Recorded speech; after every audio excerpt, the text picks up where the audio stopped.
Thank you very much. All right, here we go. Remember what I told you earlier? Here's now where things get good. All right. We bring out a real guy. Now you talk. Things happen, exactly. Our first guest is an Academy Award-winning actor starring in a new motion picture entitled Simone. Ladies and gentlemen, please welcome Al Pacino.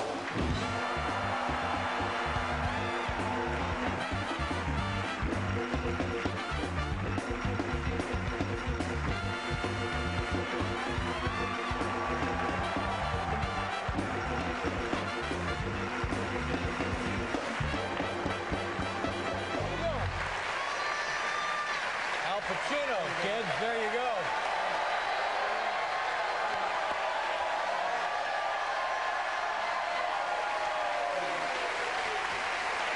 Well, See you.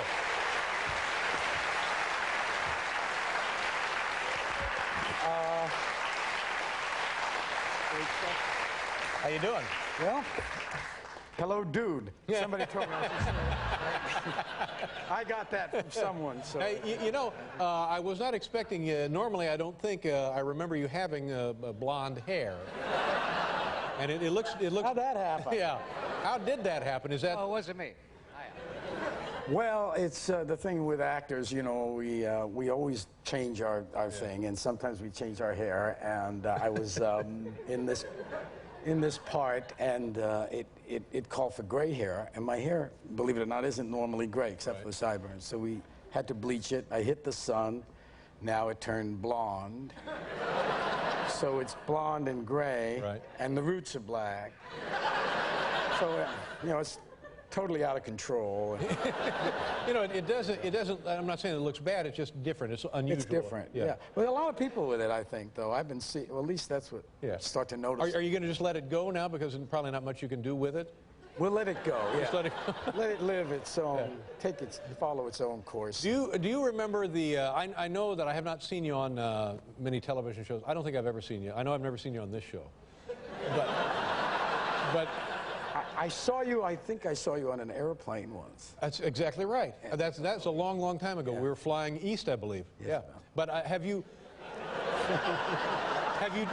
You must have done them before. What was your first television talk show experience? How old were you? What was the circumstance? What was the show? Well, it was a long time ago, which is why it's about 30 years.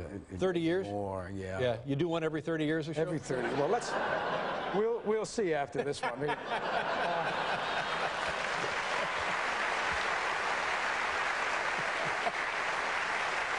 So far, so good, right? Going all right so far. Good, good.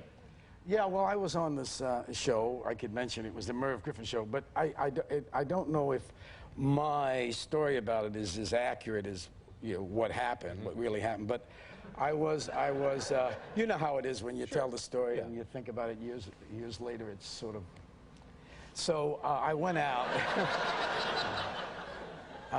I went out and I was announced, and in those days I hadn't made a movie, so not many people knew who I was. I did a Broadway show, and so there was an applause sign. The audience applauded, to be polite, and I came on.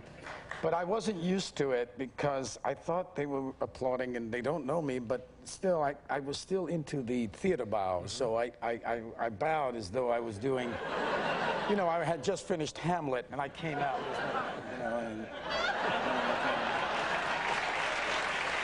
Well, that seems nice. Yeah, only I was down there too long, Well, wait, how long were you down there? Well, they stopped applauding, and I was still down there. And so I got up slowly, because I knew when I did it, I thought, what are you doing? You're here. They're not applauding. How are you going to get up now, And so I got up, finally, and Merv Griffin, he's a great, he was a great talk show. He still does it, does he? No, I think he's retired. There it is. I've outlived him, right? Do you know who Vin Diesel is? I do, actually, I do. See, I didn't know that. He's not blonde. So anyway, I got on the show, and he asked me a few questions, and it's all a blur. But do you remember the late, great Anthony Newley? Remember, he was so, he protected me in a way, took me, and was quite, he covered for me because Merv Griffin asked me how did I get from the Bronx to Broadway because I was from and I said I walked. That's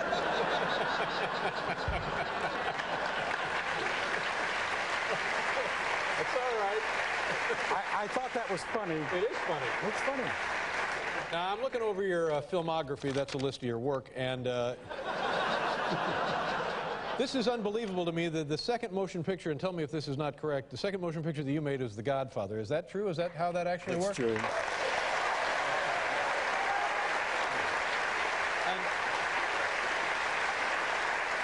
did you have trouble getting that part? And once you had it, what was that experience like for certainly a beginner working with these huge stars? There was so much controversy over the casting of the picture, the different parts. And I never thought that I would be cast in it because I knew Francis Coppola. He wanted me for another movie. And he asked me to be in this picture. And I thought, this is the wrong part for me, Michael. I would have preferred Sonny. But there I was, you know, I was choosing the parts, but it was wonderful to be offered that. I was shocked by it. And then the trouble started, because after that, nobody wanted me. Really? And you know, you mentioned Scarecrow. And one of my favorite directors, Jerry Schatzberg, directed that. And he also directed a movie called A Panic in Needle Park. That was my first picture. Right. Thank you. And the Panic in Needle Park was, they finally took an 8-minute reel from that picture and showed it to Paramount. And I think that's what got me the role, finally. Yeah. Now, was there a moment when you're confronted with the cast and when you realized, oh my God, not only does everybody else think I'm in over my head, maybe I am in over my head? Were you intimidated by people that you worked with there? Totally, all the time, for the whole picture, practically, and still am. But the idea of doing it was an interesting thing happened when we all got together for the first time. Marlon Brando, who is such an icon and such an idol of all of us, and the greatest actor in the world. Well, when he and all of us got together, Francis Coppola liked everyone to eat and go out and have dinner, and he thought that if we were together in that environment, we would get to know each other. And what was interesting about it, we went up in Harlem and we had an Italian dinner, and we were all there, Brando, Jimmy Caan, Robert Duvall, and my dear friend, the late John Casale, who played Fredo, great actor, you know. And so we would have our dinner, and then we would, it would be, actors are funny that way. We would start going into our characters, and everybody was behaving like the characters in the movie, but we were just getting together, you know. I became introverted and kind of sullen, and it was a comfortable thing to be. I mean, I didn't have to talk or anything.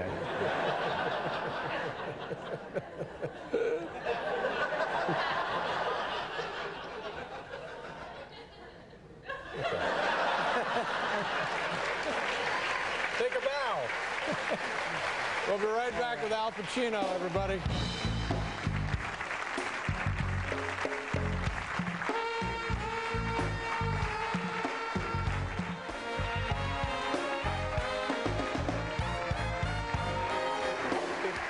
Yes, sir. Al Pacino, ladies and gentlemen. Thank you, Paul. Now, this movie is Simone. Fantastic, by the way. Very entertaining, very funny, a very strange film. Yes. And part of it is a dynamic of the relationship between a director and a star who may be difficult or perceived to be difficult. Yes. Now, when you were working early on with Francis Ford Coppola, did you have any of those moments when he was asking things that maybe you couldn't deliver on, or a misunderstanding about performance or what was being requested? Any moments like that come to mind early on in your career? Well, oh yeah, there's a few, and I think the one that's most outstanding with Francis, if I can remember it, was I hope it's not too long, but it's. Take your time, Al. Oh, gee. Yeah, I know it's. You don't kill time; it kills you, right? That's it. Yeah. There was the scene in Godfather 1, if anybody remembers it, when Michael, young Michael, gets married in Sicily and he has to pass around candies. It's a tradition, an Italian tradition. And then Francis says, okay, Al, here's the thing. You pass around the candies, you go to the different people, and then you take the girl who's your wife and you waltz, so you do a waltz and you go off in the car. So I thought, okay. I said, Francis, you say you want me to talk in Italian to these people that I'm passing the candy. I said, I don't speak Italian. He said, well, it doesn't matter. I mean, you just say anything. Whatever, you know, I mean, double talk, whatever, because I'm way up with the camera. We'll get it later. You know, don't worry about a thing. Just waltz around with the girl. So I said, Francis, I don't waltz. I don't know how to waltz. I mean,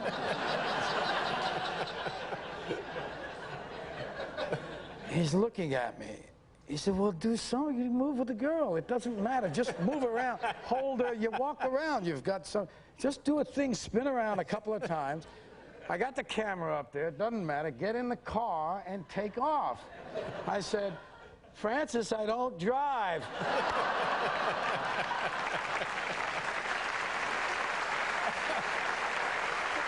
Why did I pick him? Why him? Speaking of driving, I was looking at this list of stuff. 1977, Bobby Deerfield, great racing movie.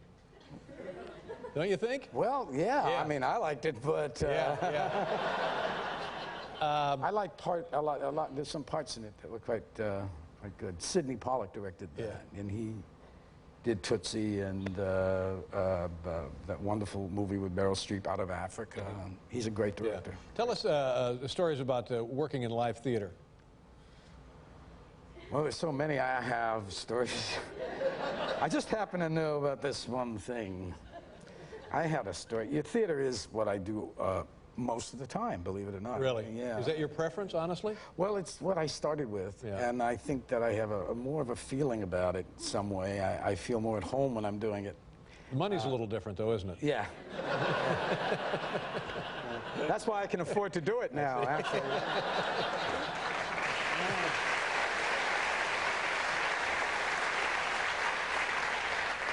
I was in a play once, it was in Boston. The play was called The Basic Training of Pablo Hummel, and eventually I came to New York and I did it. Thank you. Many years ago. But during a performance in Boston, it just gives you an idea of what happens on stage sometimes, the kind of relationship you have with an audience, because you get really intense about it, and you start to connect in ways that you just don't understand. I mean, so one night I was doing the play, and I had this feeling. It was a feeling I had never had before. I was connecting to someone in that audience, and it was like because the eyes were like were riveted to me, and I felt I was drawn to it at all times. So you're making contact with someone's eyes in it's not, yes, it's a feeling you get. It's like being in the athletes talk about the zone. Maybe you're in the zone with that person, and you just, you know, and finally I started playing the whole play. It was at such a degree that I had to look out at the end of the play and look into the area that was giving me so much vibe. So I went, I couldn't wait for the curtain call to come, and finally it comes, and it's the end of the play, and we come out, we take our bows, and the first thing I do is I look over directly to where those eyes were, and they were two seeing eye dogs. Well,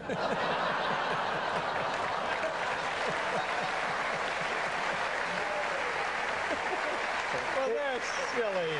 It's an illusion, you know. That's not right. Now, I think we have some videotape of you at a baseball game. I think it's 1997 is what I'm guessing. Does that ring a bell? Oh, it does. Should we talk about a loud it first? bell in my inner ear? Should we look at the videotape first and then talk about it, or talk about it first and then look at it? Maybe I should talk about it first. Okay, tell people what this was. This is a Yankee game, right? I'm doing an inordinate amount of talking, though. It's a talk show. No. There it is. Oh, there it is. That's the idea. You fit right in. This is, who am I kidding? This is where I belong. Yeah, that's right.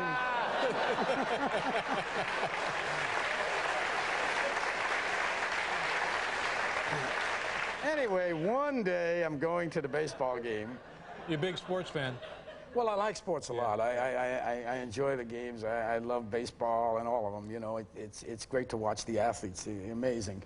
So occasionally I go, and I like to go in practice before the game starts so you can just you see them, you know, just milling around the field, and then the game starts. But I had an appointment that day, and I got this impulse to go to the game, and I thought, well, I'll go to the game.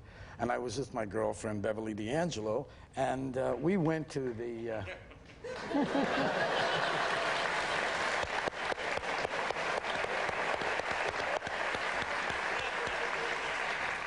So we went to the game, and I thought as an afterthought, this is sometimes my reality, I'm thinking, you know, I've got to leave early, about the second or third inning. They're going to get upset because... You know, remember that Jack Benny movie, To Be or Not to Be? Where every time he's playing Hamlet, he gets to say to be or not to be. Somebody gets up in the third row and leaves, and he just watches them as they go. You know, it's right in the middle of this soliloquy, and well, I thought if I get up in the middle of the game, it's inconsiderate. It's inconsiderate. A big star leaving the ball. It doesn't look good. He walked out on us. What's up? Exactly. So I was thinking it was a Broadway show or something, so anyway, I go in and I said, you know, I happen to have a spare beard in the car. Go figure that.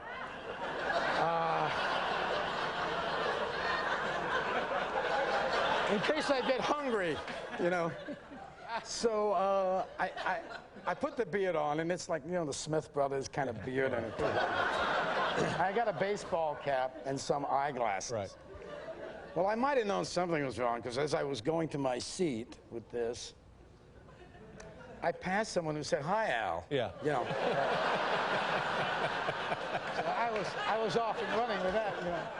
I thought, this is somebody else he's talking to, right? Not to mention I'm with Beverly D'Angelo as well. None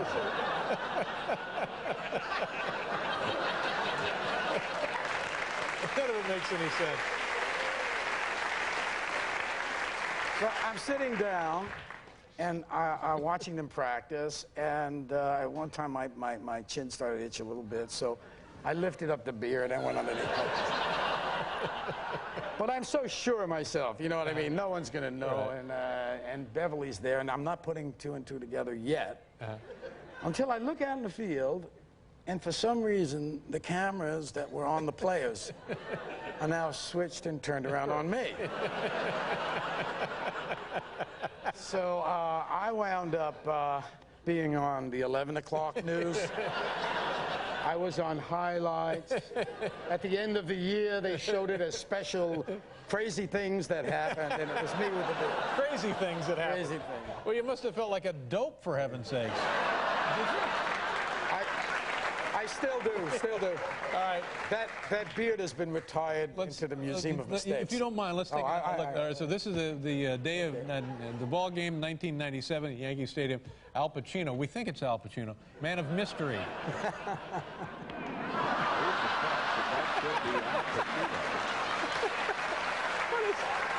What's the matter with you? Excellent idea. Oh, my God. I love the touch of gray, don't you? Very nice. Now I was cold. That's what I can do. We want to talk about Simone. It opens Friday, August 23rd, and it's just wonderful. Very entertaining film. And can you tell people what this is Is it any way to explain the premise, really? No. Yeah. It's you working with a synthesized star. That's it. It's a guy who's run out of tricks, and he can't get a job anymore in Hollywood. And his ex-wife runs the studio, and she gave him a chance, and he blew it. And Winona Ryder plays the starlet who is very uppity, and she leaves the picture, and now he's left without anything. So he invents. He gets a formula from some wild, crazy guy, and he puts it on, and he invents this a virtual actress, this actress that's made out of pixels, and Then the fun begins, as we say. Let's hope. All right, we have a clip here. Do you know what this is? Oh, no, I could tell you the clip. Okay. I know the clip. All right, good. This girl, Rebecca Stamos, she plays Simone's body double, and she's standing in for Simone because everybody thinks Simone is real, and she's not, and I'm making this girl into Simone, like she's hiding, but she's supposed to be Simone. And then I rush her out and put her in a car, and we go to my house. And she sort of likes Simone, so you'll see that. Okay, but this is not Simone. This is someone pretending to be Simone. She is Simone's double. She is what I want her to be, the double. I want people to think that's Simone so that she really exists, because she runs into a car, but she covers her face like that. The old bait and switch. Yeah, something like that. It's called Simone. It opens Friday. Take a look. Here we go. Wow. That is some clip. My God. That's unbelievable. It was a little long. Yeah, that acting is hard work, isn't it, Al? Have a beautiful woman on top of you for 20 minutes? That really hurt. It really did. Anyway, it's great fun, and it opens August 23rd. What are you going to do now? You got some time off? You're going to hang around? What's going on? Wow. That's an incredible question. I mean, it's just... Now I'll probably I'm going to continue in the theater.